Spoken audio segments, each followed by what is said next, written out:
जालन्याच्या अंबड तालुक्यासह जिल्हाभरात ओला दुष्काळ जाहीर करून शेतकऱ्यांना नुकसान भरपाई द्या.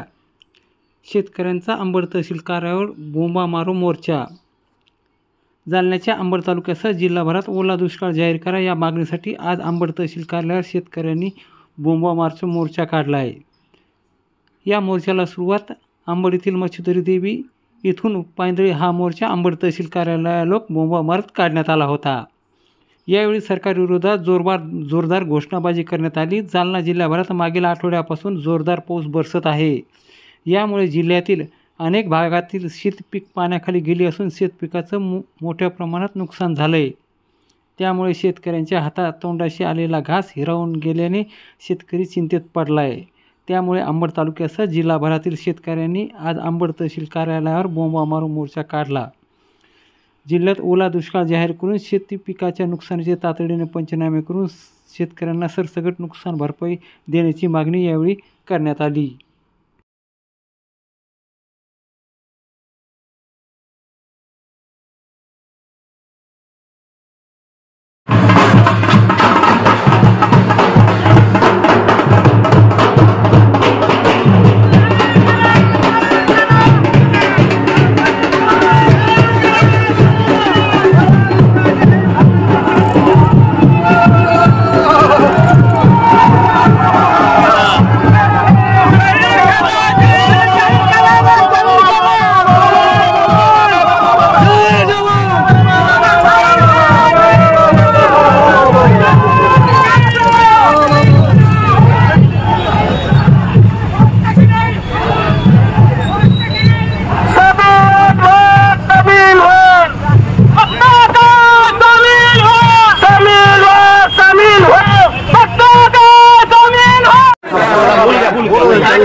आलेल्या सर्व शेतकरी बांधवांचं जे निवेदन आहे मी स्वीकारलेलं आहे आणि आपल्याला सांगू इच्छितो की अंबड तालुक्यातील 8 मंडळ जे आहेत त्या 8 मंडळचे पंचनामे करण्याकरताचे आदेश आम्ही निर्गमित केलेले आहेत. त्याच्यानंतर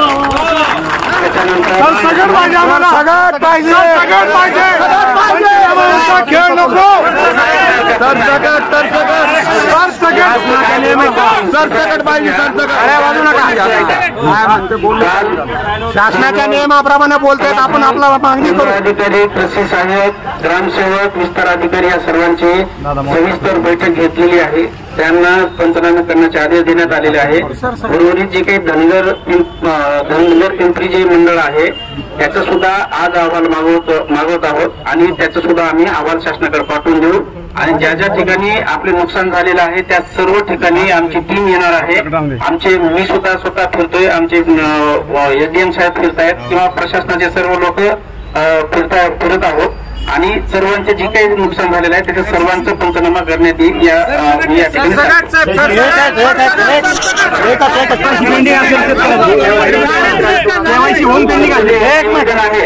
ठिकाणी निवेदनातील मागण्या ज्या आहेत मी शासनाकडे माननीय जिल्हाधिकारी मॅडम मार्फत मी पोहोचवतो.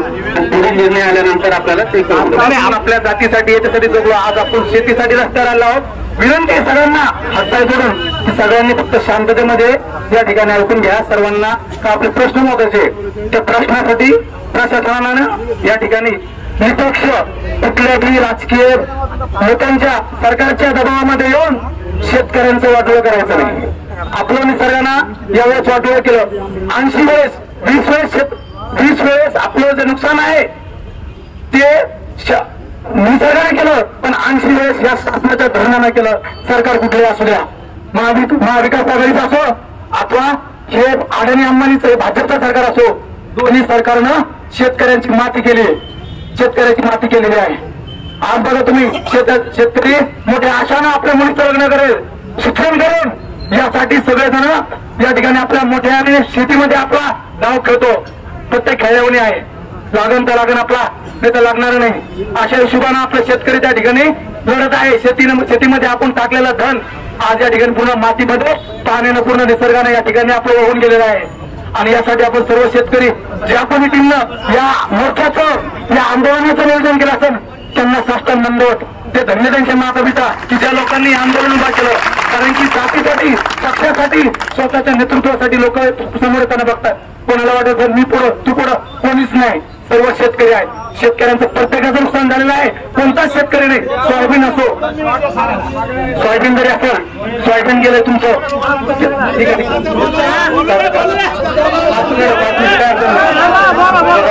भावना महत्वाच्या आहेत सगळ्यांनी. 2-2 मिनिटांविषयी काही अडचण नाही. महत्वाचं आपण विनंती आहे. शासनाला माझी फक्त एवढी विनंती आहे, कुठलंही मंडळ या ठिकाणी सरकार कामा नये. सरसकट झाला पाहिजे एवढी विनंती करतो. आणि खांदा जयंती महाराज हे शेतकऱ्यांचे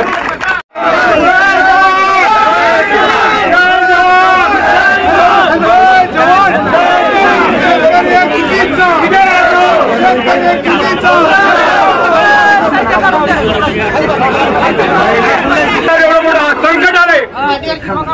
गजानन कुठे असतील त्यांनी इकडे यासमोर गजानन आज आपल्यावर इतकं मोठं संकट आलेलं आहे. सगळे जमीन हे पाण्याखाली गेलेले आणि आपल्याला एका शेतकऱ्याला एक माहित नाही. तुम्हाला माहित नाही की तुम्ही मालक आहे सरकारचे. शेत हे करून घ्यावं लागणार तुम्ही मालक आहे.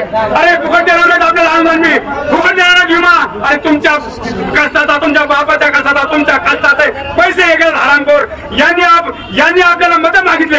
यांनी आपल्याला पाय पडायला लागलं. यांनी आपली सगळे जीएसटी मार्फत इतर करामार्फत पैसे जमा करतात आणि तेच आपल्याला आपल्यावर उपकार करीत नाही. ते तुम्हाला कळलं पाहिजे. आणि तुमचे पैसे ते तुमचे आणि तिथं जाऊन कुठेतरी आपल्या आंदोलनाला कुठेतरी तरी बांधण्याचं काम करत असतात. तुम्ही करतात. कुठेतरी जाती भांडण्या करण्याचा प्रयत्न करतात. या सरकारने हेच केलं आतापर्यंत. तुम्हाला माहित आहे यांनी जे आज लाडकी बहीण काढली, कशामुळे काढली माहिती आहे? स्वार्थ करतात. स्वार्थ चाले हे सारे सरकार स्वार्थ पाहतं. जिथं मतदान तिथं देतं आणि नंतर काढून घेतं. ही सरकारची रीत आहे. आता तुम्हाला सांगतो, कर्जमाफी निधी आहे. यांनी कर्जमाफीचा शब्द दिला यांच्या जाहीरनाम्यात. एक म्हणतो नुकतेकापैकी एक म्हणतो आम्ही दिलंच नाही, आम्ही केलंच नाही, आम्ही काहीच केलं नाही. पण कर्जमाफी हा यांचा जाहीरनामा आहे. कर्जमाफी यांनी मत मागण्याकरता केलेली, लाडकी बहीण यांनी मत मागण्याकरता केलेली. आता लाडकी बहीण बंद करायचं. यांना कर्जमाफीला देणार तर नाही, देतं का नाही काही सांगता येत नाही. पण जर यांनी कर्जमाफी केली तर हप्ता देणार नाही चाले. यांनी तुमचा मेधा गृहाला तुम्ही आले तरी देत नाही. ते एका वेळा देणार आहेत. ज्यावेळेस निवडणूक आहे ज्या वेळेस इलेक्शन लागते त्या टायमाला कर्जमाफी आपल्या लोकांनी बसून 4 वर्ष आपला खळखळ उभा करणार आहे सरकार. त्यामुळे मला एक सांगायचंय, आता थांबू नका. अरे तुम्ही जाती करता काही एक येतात, कशा करता एक येतात आणि तुमचं खरं कष्ट करून तुम्हाला आत्महत्या तरी मला तुम्ही त्यावेळेस एक येत नाही. एक सगळे तुम्ही मालक येते आधी मालक तुम्ही करून घ्या. तुम्ही मालक आहेत ह्या सरकारचे नाही. सगळ्या पुढे तुम्ही मालक आहे. यांनी आपलं चुरून खाले, बंगले बांधले, गाड्या अनेक कार्यक्रम करते.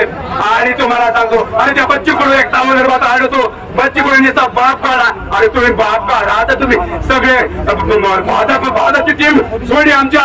अरे बाप काढा. तुम्हाला बाप काढा नाही, बाप का काढू नये बाप आम्ही. अरे शेतकरी हा तुमचा बाप आहे. शेतकऱ्यामुळे तुम्ही सगळे शेतकरी बाप नाही, कोणी तुमचा बाप.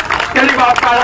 त्याला हे देण्यात केलं. अरे तुम्ही तुमचा आम्ही बाप नाही का? आता तुम्हाला आम्ही मतदान द्यायचं, तुम्ही आमचे पैसे खायचे, तुम्ही सगळे कारभार धंदे करायचे आणि आम्ही तर काय खाल्ल्यावर आम्ही तुमचे बाप आहे. बाप सगळे बाप येतं. त्यात तुम्ही एवढं म्हणता की कुंभला बोलायला शेतकरी कसा आवडता. आणि मला की आम्ही बोलू तुम्ही बसला तिथे घरी तुम्ही हे आपल्याला करावं भविष्यात. सगळे जातील परंतु आपला शेतकऱ्यांचा आवाज तिथपर्यंत गेला पाहिजे. आपण 23 तारखेचा आजचा हा बहुमताचं आयोजन शेतकऱ्यांच्या मागण्यासाठी ओला दुष्काळ जाहीर करा अशा एकूण 20 मागण्या घेऊन आपण या कार्यालयावरती आलेलो आहेत. बोंब मारो मोर्चे घेऊन तर बोलला अगोदर काही सूचना अशा मागण्या वाचून तोपर्यंत सह्या मारा. बऱ्याचशा शेतकऱ्यांच्या सह्या मारा निवेदनावरती आपण आणि साहेबांना देऊन आंबट तालुका ओला दुष्काळ जाहीर करा. शेतकऱ्यांची सरसकट कर्जमाफी करा. कुठलाही निकष न लावता. कारण हे सगळं निकषामध्ये अडकवतो शेतकऱ्यांनी बँकांनी यावर्षी सक्तीनं घोड बोलून शेतकऱ्या कोण पुनर्गठन करू घेतले. माध्यमामुळे आपण सरसकट कुठलाही निकष न लावता कर्जमाफीची मागणी केली. शेतकऱ्यांच्या मुलांची शैक्षणिक फीस ही सरसकट माफ करा. सन 2018 मध्ये ICICI लोंबार्ड कंपनीने 1352 कोटी रुपयाला आपल्या शेतकऱ्याला जिल्ह्यात चुना लावला. अशा काही याचिकाही हायकोर्टात दाखल झाल्या गेल्या. मात्र 6 आठवड्यामध्ये शेतकऱ्यांच्या खात्यावर व्याजासहित रक्कम जमा करा असे आदेश असतानाही आपल्याला रुपयाही भेटलेला नाही. ती मागणी आपण याच्यात केलेली आहे. ई पीक पाहणी करण्यास शेतकऱ्यांना अडचणी येत आहे. ती ई पीक पाहणी हा निकषच रद्द करून टाका. 7/12च्या उतार्यावर ज्या नोंदी आहेत त्या नोंदीप्रमाणे फेरा लावा. आणि राहिली गोष्ट सगळ्यात महत्वाची म्हणजे पंचनामा. पंचनाम्यामध्ये तुम्ही 3 महिने घालता, 4 महिने घालता, 2 वर्षाची. अजून काही शेतकरी 63,000 शेतकरी आंबड घनसावंगी मध्ये आमच्याकडे डाटा आहे. त्यांना 2022-23च अनुदान मिळालेलं नाही. हे पंचनामे करून तुमच्या हातात काय गाजर देणार आहेत काही. त्यामुळे पंचनामा नको आम्हाला. 30 दिवसामध्ये आपत्ती पुनर्वसन मदत करा. जर 30 दिवसात मदत मिळाली नाही तर आम्ही आयोजकाच्या वतीनं एक शिष्टमंडळ स्थापन करणार आहोत. 26 तारखेला त्याची बैठक होईल. हा मोर्चामध्ये एक अंतिम नाही, ज्यामध्ये पुढे काय अजून गोष्टी आपण ठरवणार आहोत. फार्मर आयडी प्रकरणे प्रलंबित. आता शेतकऱ्यांची फार्मर आयडी त्यांनी सक्ती केली, पण बऱ्याचशा शेतकऱ्यांनी फार्मर आयडी साठी नोंदी केल्यापर्यंत दादा बेसवर येऊन सुद्धा डिस्कवर ओपन करून त्यांना फार्मर आयडी मिळाली नाही. ते लोक विमा भरण्यापासून वंचित राहिले. ही फार्मर आयडी प्रलंबित प्रकरणे निकाली काढून त्या शेतकऱ्यांना पण विम्याचा लाभ देण्यात यावा. नदी व नाल्याजवळील पाणलोट क्षेत्रातील माती खोडून गेलेल्या जमीन मालकाला नैसर्गिक आपत्ती पुनर्वसन कायद्याप्रमाणे नुकसान भरपाई करा. ही आपली त्याच्यात 7वी मागणी आहे.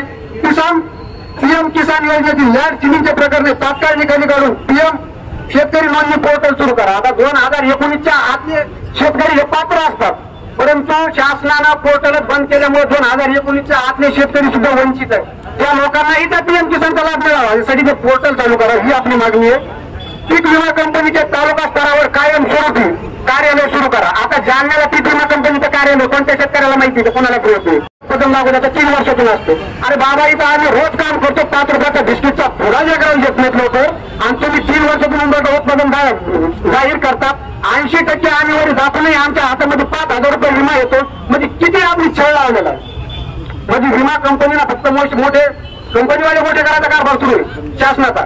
तर त्या कंपनीमध्ये आपण त्यांची कंपनी सरसकट तालुका स्तरावर जाऊन तुझी तक्रार समिती अजून स्थापन होईल. तालुका स्तरावर ती तक्रार समिती स्थापन करून शेतकरी प्रतिनिधित्व निवड करून कंपनीचं काम पारदर्शक व्हायला हवं. ही पण आपली मागणी आहे. शेतात राहणाऱ्या शेतकऱ्यांना रात्रीची लाईट कायमस्वरूपी उपलब्ध करून द्यायची. आता बरेचसे शेतकऱ्यांचे शेतकरी त्यांना सिंगल सेटच्या लाईटची वाट बघावं लागते. ते मेंटेनन्स वाले जे येईल ते तुम्हाला काही भेटत नाही, फक्त बिलं उचलले जाते. 60-65 वर्षापासून लाईट आलेली आहे. लाईटीच्या तारा मोडकळीत आलेले आहेत, पोल मोडले गेलेले. जे एक्झिक्युटिव्ह इंजिनियर असते ते अहवाल सादर करते, ते म्हणजे तुमचा लाईनमॅन असतो. लाईनमॅन एक्झिक्युटिव्ह इंजिनियरला पाठवून देतो. सहाय्यक अभियंता आंबट हेही काही ध्यान देत नाही. त्यावेळेस एक्झिक्युटिव्ह इंजिनियर पर्यंत मार्ग जातो. त्यावेळेस कुठेतरी जिथं तुमची 50 पोलची मागणी असेल तिथं 5 पोल दिल्या जातात. म्हणजे 45 पोलचा चुना लावला जातो. म्हणजे जिथं तिथं फक्त खायचा विषय हा शेतकरी बनलेला. शेतकऱ्यावर ध्यान पुरी देणार नाही. म्हणून आज ज्या संख्येने शेतकरी आले सर्वांनी शांततेत यानंतरही आपल्याला गरज पडणारच आहे. त्या आयोजक समितीच्या वतीनं पण आपण जे शिष्टमंडळ करणार आहोत ते शिष्टमंडळ जे काही गाईडलाईन धरून ते होतील. आपली 11वी मागणी आहे. अतिवृष्टीमुळे पशुपालकांच्या चाऱ्याचे मोठे नुकसान झालेलं आहे. पशुपालकांना सरसकट अतिरिक्त आर्थिक मदत जाहीर करावी. आज बरेचसे जनावरांचे पोट खपाटे गेलेले, कुणाकडेही चारा राहिलेला नाही. जे काही आज ऊसावर येतं नुसते ऊसावर कोणाचे पोटे भागत नाही, किंवा एका चाऱ्यावर कोणाचं काही होत नाही. सगळे मका सडले गेलेले. त्यामुळे आपण आर्थिक मदत चाऱ्यासाठी जाहीर करण्याची मागणी केली. क्षेत्र मर्यादा न ठेवता आता 20 एकरवाल्याचं नुकसान झालं त्याला 2 हेक्टरची मर्यादा लावली तुम्ही. तर ही क्षेत्र मर्यादा काढून टाकून सरसकट भूधारकांना भरपाई मदत करावी. एनडीआरएफच्या नियमामध्ये प्रति हेक्टरी 5,000 रुपयांची किंमत वाढ करावी.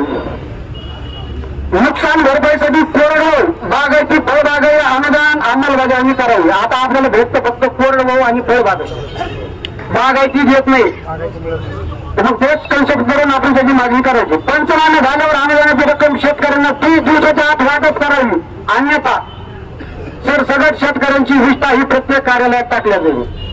तिथे शेतकऱ्यांची वाट पाहणार नाही. रासायनिक खतासोबत इतर खतांची लिंकिंग करणाऱ्या वितरकावर जिल्हा खत पुरवठादारावर कारवाई करेल व अनुदान रक्कम शेतकऱ्यांना देण्यात यावी. रब्बीच्या पेरणीसाठी शेतकऱ्यांना सरसकट खत बियाणे मोफत पुरवावे. सन 2024 अतिवृष्टी अनुदान पात्र शेतकऱ्यांचे राहिलेले विषय नंबर व केवायसी झालेल्या शेतकऱ्यांना तात्काळ अनुदान रक्कम देण्यात यावी व शेती रस्त्याची अतिवृष्टीमुळे प्रचंड नुकसान झाले मुख्य रस्त्याची दुरुस्ती ही तात्काळ करावी या मागण्यासाठी आपण आता आंदोलन मोर्चा काढलेला आहे. यानंतरही शेतकऱ्यांच्या प्रश्नासाठी तात्यांना मी विनंती करतो की त्यांनी थोडं संबोधित करावं.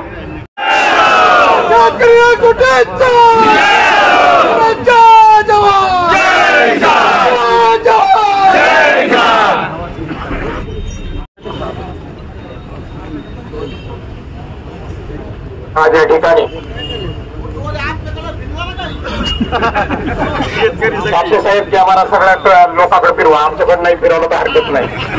अंबड तालुक्यातील सर्व शेतकऱ्याच्या वतीनं आपण हा बोंबमारो आंदोलन मोर्चा या ठिकाणी आयोजित केला. आलेल्या शेतकऱ्यांचं सर्वप्रथम सर्वांच्या वतीनं मनापासून स्वागत करतो.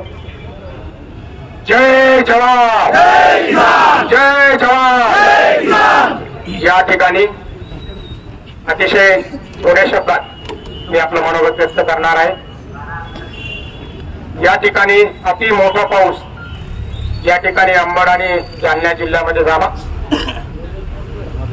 या ठिकाणी हवामान विभागानं मंडळनी ह्या कृषी मापक यंत्र या ठिकाणी बसवले, परंतु अर्ध्याहून अधिक हे कृषी मापक यंत्र नादुरुस्त आहेत. त्यामुळे अनेक भागामध्ये ढगफुटीसारखा पाऊस होऊनही त्या भागाची अतिवृष्टीमध्ये नोंद झाली नाही.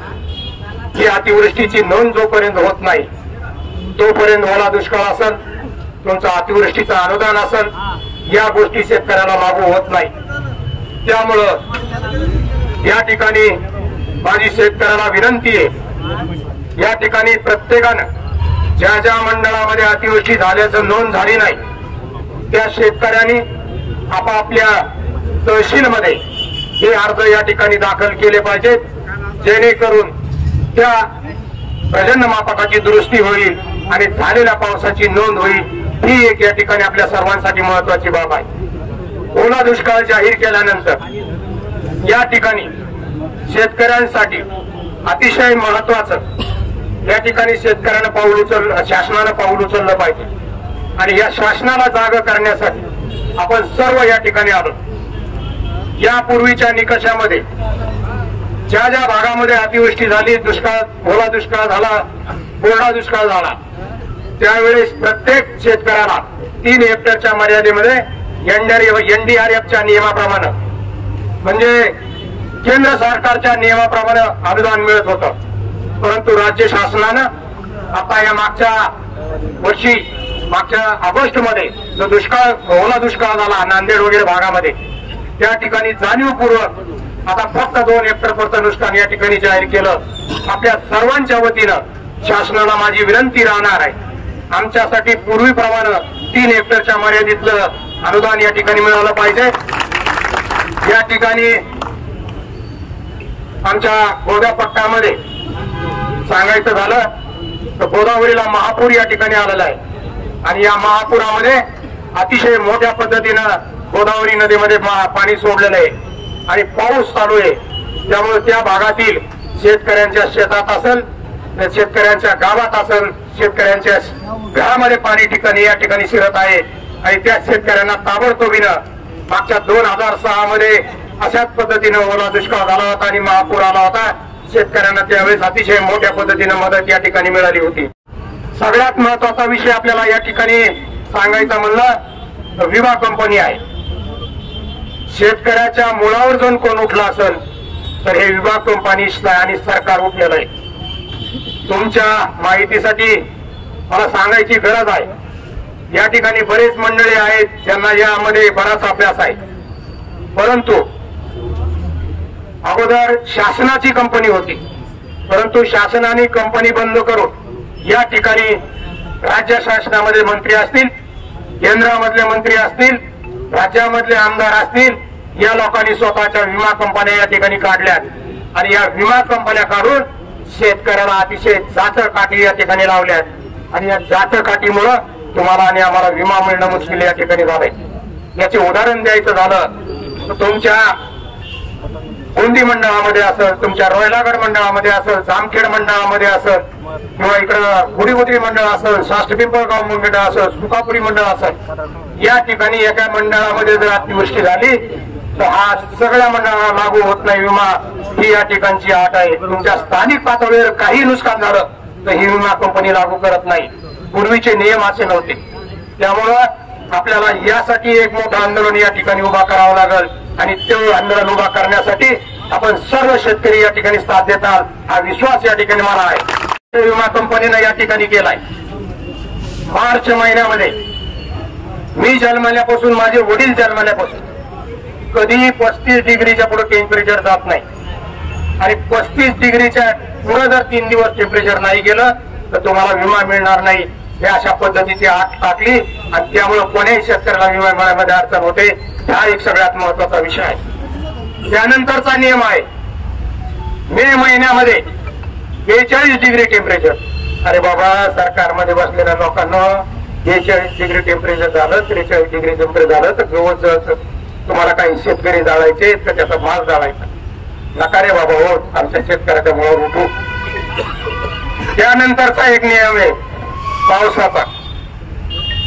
ऑगस्ट महिन्यामध्ये आणि सप्टेंबर महिन्यामध्ये सलग 3 दिवस 150 ml पाऊस झाला पाहिजे.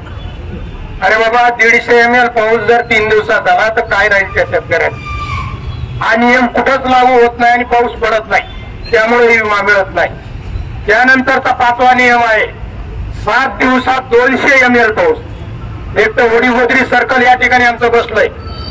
माझी वडीगोत्री सर्कलच्या सर्व कार्यकर्त्याला आणि काळे साहेबांना विनंती आहे, काही जादू केली असली तर आमच्या सगळ्या शेतकऱ्याला सांगा, तसं आम्हीही करू. काय केलंय आम्हाला सगळ्या शेतकऱ्याला माहिती झालं तर सगळे शेतकरी या विम्यापासून वंचित राहणार नाही. यानंतरचा महत्वाचा विषय आहे, शासनानं एक 15 दिवसापासून या ठिकाणी सतत पाऊस पडतोय आणि या पावसामुळं आजही लाखो शेतकऱ्याचं नुकसान झालेलं कळत नाही. परंतु माझी तुम्हाला सर्वांना विनंती आहे, एकदा ऊन पडू द्या, तुमच्या सरकीच्या दोऱ्याखाली येतील. एकदा ऊन पडू द्या, तुमच्या सोयाबीनच्या शेंगाखाली येतील. एकदा ऊन पडू द्या, तुमच्या मोसंबीला कॉकबनची गळ झाल्याशिवाय राहणार नाही. त्यामुळे आपल्या सर्वांच्या एकजुटीनं हा मोर्चा या ठिकाणी सामील झाला आणि हा मोर्चा यशस्वी केला. आपल्या सर्वांच्या मनापासून आभार मानतो आणि या विमाचं भाषण करतो. पत्रकार मंडळी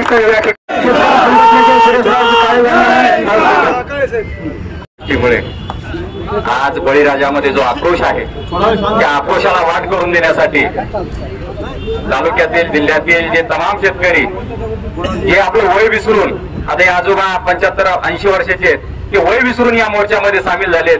प्रथमतः या सर्व शेतकरी भावांसमोर मी नतमस्तक होतो. आपल्या आक्रोशाला आज आपण वाट करून दिलीत.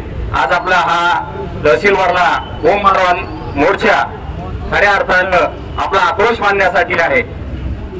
प्रथमतः मी महसूल प्रशासनाचा आणि जिल्हा प्रशासनाचा निषेध करतोय. त्यांनी 16 सप्टेंबर रोजी एक परिपत्रक काढलं आणि अतिवृष्टी झालेल्या मंडळाचे पंचनामे करण्याचे आदेश दिले. मला त्यांना सांगायचंय की या जिल्ह्यात, या राज्यात 22 जून 2023 रोजी एक GR या सरकारने काढला होता. सततच्या पावसामुळे नुकसान झालेल्या पिकांना अतिवृष्टी सारख्या नैसर्गिक आपत्तीचा समावेश करून त्या धर्तीवर मदत देण्याचा एक शासन निर्णय 22 जून 2023 रोजी काढलेला होता. मग हे प्रशासन झोपलंय का? आपले लोकप्रतिनिधी झोपलेत का? आपले लोकप्रतिनिधी मोठ्या हुशारक्या मारतात. तहसील कलेक्टर मॅडमनी ते परिपत्रक काढलं, ते परिपत्रक आपापल्या फेसबुक वॉलवरून फिरवतात, परंतु त्यांना विसर पडलाय का? फक्त अंबड तालुक्यातील 3 मंडळ, वडीगोत्री, सुकापोरी आणि अंबड, हे 3 मंडळ त्यात घेतलेत. घनसंगी मधले फक्त 4 मंडळ घेतलेत. उर्वरित मंडळात काय पाऊस झाला नाही का? तिथले पीक पाणी काय सडले नाहीत का? तिथल्या शेतकऱ्यांचा आक्रोश या सरकारला, या लोकप्रतिनिधीला आणि या प्रशासनाला दिसत नाही का? मला जिल्हाधिकारी मॅडमला सांगायचं की 22 जून 2023च्या GR तुम्हाला कसा विसर पडला. लोकप्रतिनिधीला करू शकतो, कारण ते मतात आता मशगूल झालेले आहेत. ते आता विधानसभा, लोकसभा किंवा स्थानिक स्वराज्य संस्थेच्या वातावरणात रंगून गेलेले आहेत. पण तुम्ही प्रशासक आहात, तुम्ही मायबाप आहात. पावसाच्या नुकसानीमध्ये प्रत्येक गावात नुकसान झालेले. रोज 10 मिलीमीटर तरी पाऊस पडला, 7 दिवसात 70 मिलीमीटर होतो. अतिवृष्टी इतकी, त्याच एक दिवस अतिवृष्टी पडली, 65 मिलीमीटर पाऊस पडला, नुकसान कमी होईल. पण सलग 7 दिवस जर पाऊस राहिला, सलग 15 दिवस जर पाऊस पडला तर त्या पिकाची नासाडी होते. अतिवृष्टीपेक्षाही मोठं नुकसान त्या सततच्या पावसाने होतं. मग हे प्रशासनाला दिसत नाही का? प्रशासन फक्त शेतकऱ्यांना झोलत ठेवणार, शेतकऱ्यांची फसवणूक करणार का? त्यामुळं हे सरकारचं धोरण शेतकऱ्यांचं मरण धरत आहे. आता मला तुम्ही दुसरी गोष्ट सांगा, तुम्ही आता सांगितलंय की पर्जन्य मापक आता आपल्या अंबड तालुक्यामध्ये शहागड महसूल मंडळ नावानं एक स्थापित झालेलं महसूल मंडळ आहे. पण त्या महसूल मंडळाचा कुठलाही पर्जन्य मापकाच्या यादीमध्ये समावेश नाही. तिथं अतिवृष्टी झाली का, तिथं काय झालं याचा कोणताही लवलेश नाही. त्या दिवशी जिल्हाधिकारी मॅडमनी ते पत्र काढलं, त्यात शहागड मंडळाचा सुद्धा उल्लेख नाही. सुकापुरी मंडळात अतिवृष्टी झाली, तिथे पंचनाम्याचे आदेश मिळाले. आपल्याला अतिवृष्टी सारखंच सततच्या पावसाने झालेलं नुकसान जास्त महत्वाचं आहे, त्यालाही मदत मिळाली पाहिजे. त्यामुळं सततच्या पावसाने झालेल्या नुकसानाच्या सर्वच महसूल मंडळातील नासाडी झालेल्या पिकाचे पंचनामे झाले पाहिजे.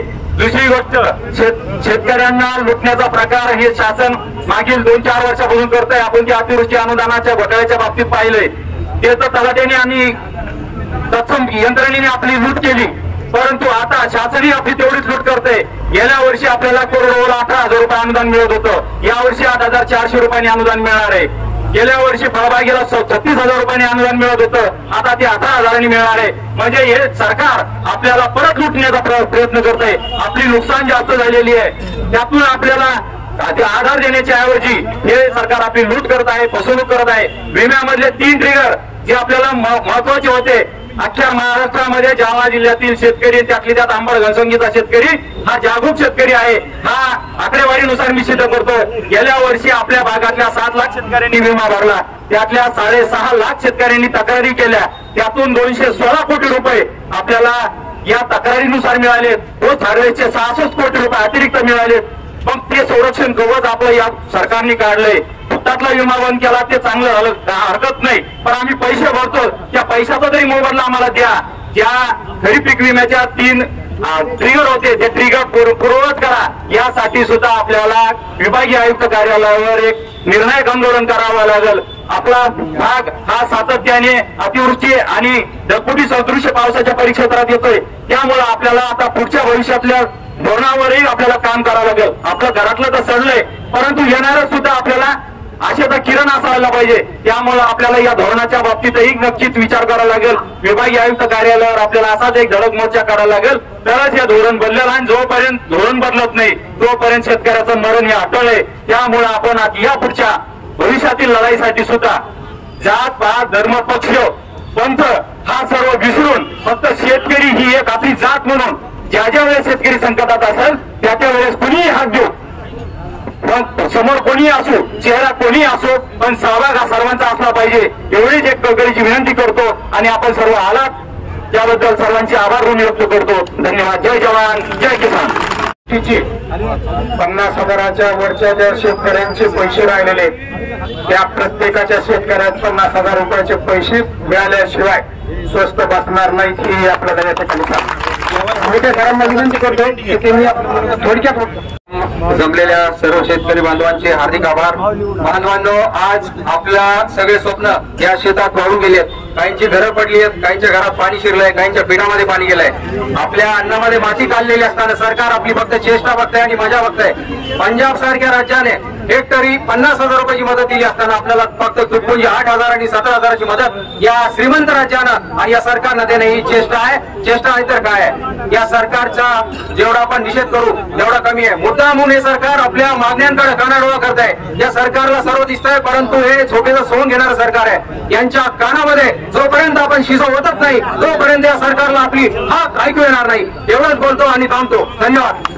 शेतकरी जातीचे सर्व शेतकरी बांधव व तरुण बांधवांनो, या ठिकाणी मी आपला जास्त वेळ घेणार नाही, कारण आज पहिल्यांदाच आपण कोणताही जात पात धर्म पक्ष विरहित या ठिकाणी केवळ शेतकरी म्हणून अंबड तहसीलवर आपल्या न्याय हक्क मागण्यासाठी या ठिकाणी मोर्चा काढलेला आहे.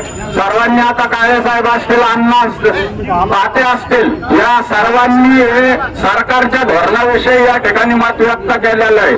तर या ठिकाणी मी एवढंच सांगू इच्छितो की आजपर्यंत राज्यामध्ये असतील किंवा केंद्रामध्ये असतील अनेक पक्षांची सरकार आतापर्यंत येऊन गेली, परंतु त्यांचं शेतकऱ्याप्रतीचं धोरण हे अत्यंत अन्यायकारक आहे, होता आणि पुढे राहणार आहे. या ठिकाणी मी एवढीच गोष्ट सांगू इच्छितो की केंद्र शासनाच्या कृषी विभागातून जे शेतकऱ्यांसाठी विमा मिळत असेल, जे धोरणं आखल्या जातील, कोणतंही सरकार आलं तरी 20 वर्षापूर्वी स्वामीनाथन आयोग शेतकऱ्यांच्या हक्कासाठी स्थापन झाला होता, पण त्याच्या शिफारशीचं कोणत्याही सरकारने अंमलबजावणी केली नाही. ते सर्व मागण्या पूर्ण कराव्या या ठिकाणी निवेदन घेण्यासाठी आपण आलेलो आहोत.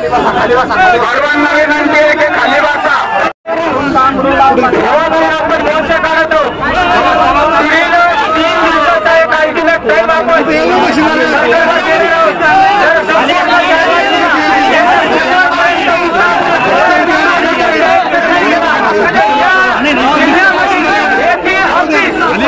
अधिकारी